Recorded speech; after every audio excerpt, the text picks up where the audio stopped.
नमस्कार दोस्तों, मां चंद्र प्रकाश दादलानी, सम्राट पृथ्वीराज चौहान, राजकीय महाविद्यालय अजमेर जे सिंधी विभाग मां कल्ह असां BA पार्ट सेकेंड में रखियल दर्सी किताब उछल मां मज़मून शिरोमणी इंसान पढ़ी रहिया हुआसीं। हिन मज़मून में मां ॿुधायो हो त लेखक जे अनुसार सभिनी क़ौमुनि खे, सभिनी मुल्कनि खे पंहिंजे कंहिं न कंहिं हुनर ते, कंहिं न कंहिं फ़न ते फ़ख़्रु आहे। कंहिंखे धन ते, कंहिंखे हुस्न ते, कंहिंखे वरी पंहिंजी ईअं चइजे त विज्ञान ऐं वापार ते फ़ख़्रु आहे। पर असांजे हिंदुस्तान खे, भारत देश खे इन तरह जी का बि शइ न आहे। न त धन आहे, न ई का अहिड़ी सूंहं आहे, न ई को एॾो पंहिंजो भारत देश ज्ञान ऐं विज्ञान में एॾो विकसित आहे। पर ईअं न आहे त इहो शुरू खां ई ईअं आहे। लेखक चए थो पहिरियों असांजो देश बि ॾाढो समृद्ध हो। सभिनी खे ॼाण आहे, इतिहास गवाह आहे त भारत देश खे सोने जी चिड़िया चवंदा हुआ।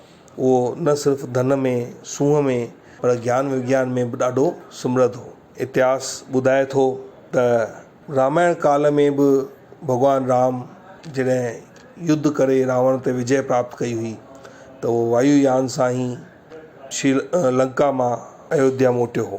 त असां ज्ञान विज्ञान में बि ॾाढा समृद्ध हुआसीं। ऐं इतिहास गवाह आहे त असां ॿियनि क़ौमुनि, कॾहिं मुस्लिम, कॾहिं अंग्रेजनि हमला करे असांजे देश खे फुड़ियो, लुटियो ऐं असांजी जेको आहे धन दौलत खे बि लुटे ॿियनि हंधि, ॿियनि पंहिंजे देशनि में खणी विया। पर अॼु असांखे फ़ख़्रु आहे त असां जेको आहे शिरोमणी इंसाननि खे जन्म हिन धरतीअ ॾिनो आहे। ॿियनि देशनि जा माण्हू जेके आहिनि, क़ौमूं आहिनि, उहे पंहिंजे अहिड़नि माण्हुनि ते फ़ख़्रु था कनि जेके तानाशाह हुआ ऐं ॾाढा ई दुराचारी हुआ। पर असांखे फ़ख़्रु आहे अहिड़नि महापुरुषनि ते जिन इंसानी ज़ात खे हथी ॾिनी ऐं उन्हनि खे अहिड़ो सुख अदा कयो जंहिंजी छांव में, जंहिंजी उपदेशनि सां हिन इंसानी ज़ात खे न सिर्फ़ु फ़ाइदो थियो आहे पर उन्हनि खे सुकून बि प्राप्त थियो आहे। अहिड़नि महापुरुषनि जी जनम भूमि आहे भारत। अॼु असां अॻियां पढ़ंदासीं। लेखक चए थो हिंदुस्तान खे शर्फ़ आहे जो अहिड़ा अवतारी पुरुष हर समय हिन देश में पैदा थींदा रहिया आहिनि ऐं ख़ासि करे शर्फ़ अथसि त तवारीख़ी ज़माने में महान आत्मा, योगियुनि ऐं त्यागियुनि में वॾो योगी ऐं त्यागी, जगत गुरुनि में वॾो गुरु हिन पवित्र ज़मीन ते जन्मियो, वधियो ऐं रहियो। हिंदुस्तान हिन जो क़दुरु न कयो जो ॿियनि देशनि कयो, पर अॼु बि दुनिया जो घणो हिसो संदसि नालो जपे रहियो आहे। हिन ई महापुरुष खे वर मिलियो त संदसि पैगाम पहुचाइण लाइ तलवार ऐं तोप जी ज़रूरत कोन पवंदी। अहिंसा जो सबक़ु खुलीअ रीति हिन इंसान ई सेखारियो ऐं पाण सुञाणण जो राज़ बि हिन वटां ई प्रगट थियो।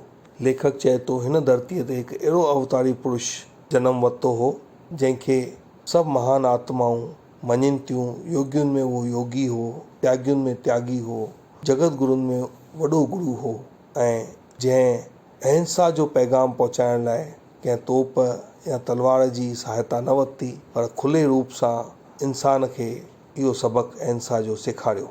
अॻियां लिखे थो त तवारीख़ जे ॼाणुनि खे भली बीत सुध आहे त तवारीख़ी ज़माने में जेकॾहिं को सतयुग थियो आहे, याने उहो समो जॾहिं सत्य जो राज हुजे ऐं दया ऐं धर्म जी जय थिए, त फ़क़ति हिकु ज़मानो ई थियो आहे, याने अशोक जो ज़मानो, जॾहिं न चोर हो, न ठग, न करो, न कुल्फ़, न दस्तावेज, न वकील, हर हंधि ज्ञान जो चश्मो थिए वियो। दरिद्रनि ऐं कंगालनि लाइ हर को वसीलो मुयसरु थिए थियो। पर अशोक बि जेकी कयो सो बि पंहिंजे इष्ट जे प्रभाव हेठि। असांजे युग जे महात्मा बि इन ई सिख्या जो दौरु कयो। जा सिख्या पहिरीं सारनाथ जे सबागी ज़मीन ते शिरोमणी इंसान जे पवित्र मुख मां निकिती। चवण में थो अचे त परियनि में इहा सिख्या फैली ऐं ख़ुदि ईसा बि पंहिंजे बालकपणे में इन ई सिख्या मां फैज़ पातो।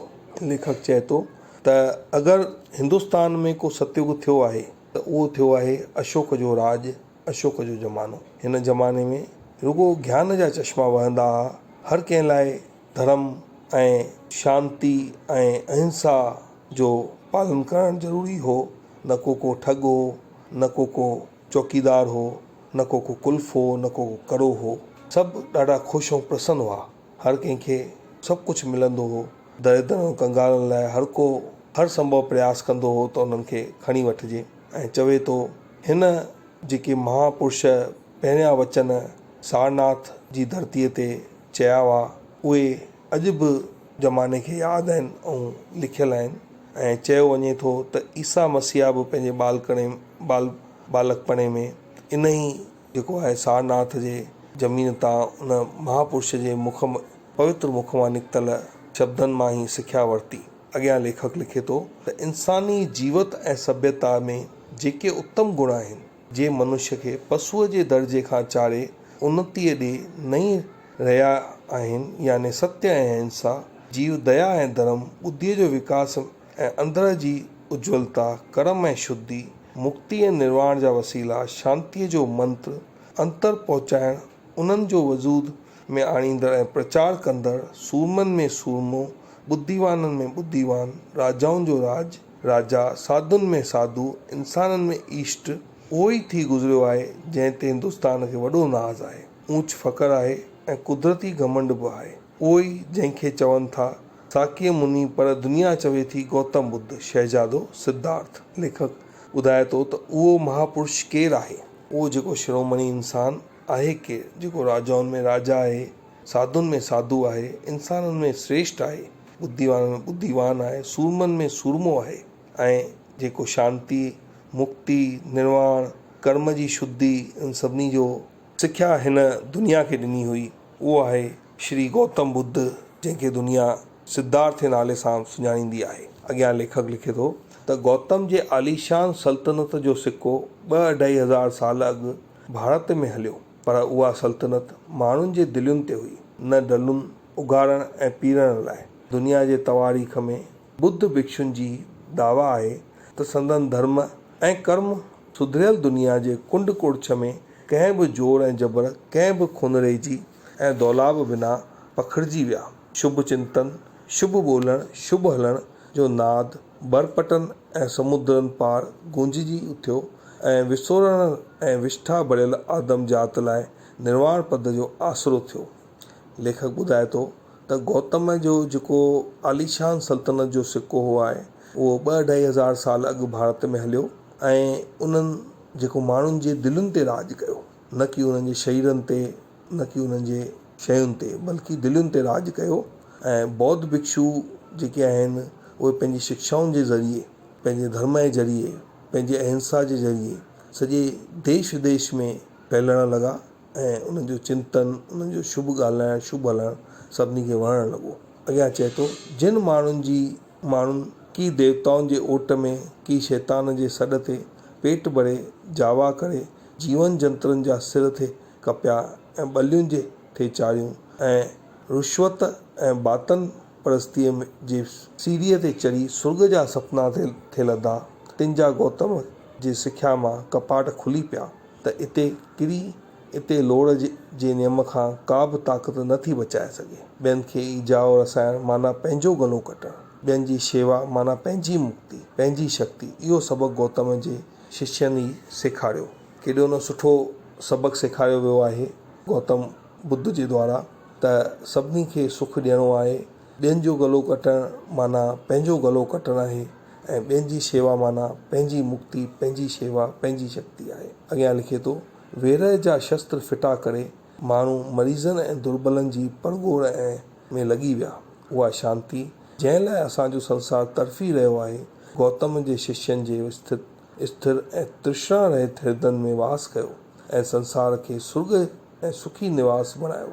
तवारीख़ी ज़माने में उहो ई समो प्रसिद्ध आहे जॾहिं न चोरी, न फुरलट रहे, न कपट, न रियाव, न पखियुनि ऐं गुगदामन जानवरनि जो शिकार थियो, न जनाव ऐं विभचार जी बाज़ार गरम रहे। गौतम बुद्ध जी शिक्षाउनि वॾनि पापियुनि खे बि मटे छॾियो ऐं उन्हनि सभु पाप कर्म छॾे रुगो धर्म जे रस्ते हलणु शुरू कयो। उन्हनि जो मन शांति थी वियो ऐं उन्हनि दुर्बलनि जी शेवा करणु शुरू कई, बीमारनि जी शेवा करणु शुरू कई।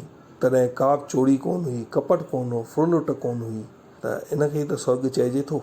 धरतीअ में इन खां वधीक ॿियो छा खपे। अॻियां लेखक चए थो, बराबरि तवारीख़ी ज़माने में जे भारत खे को फ़ख़ुरु आहे त गौतम जी शख़्सियत ते, उन ई पहुतल ऐं उच्च पुरुष ते जंहिंखे इंसानी ज़ात जो शिरोमणी कोठणु वाजिबु आहे। भारत भुल में ई सभ खां वधीक सुहिणो मणियो अर्पण करे छॾियो चीन खे, श्याम खे, बर्मा खे, जापान खे, लंका खे, तिबेट खे। पर गौतम वरी बि असांजो ई आहे न।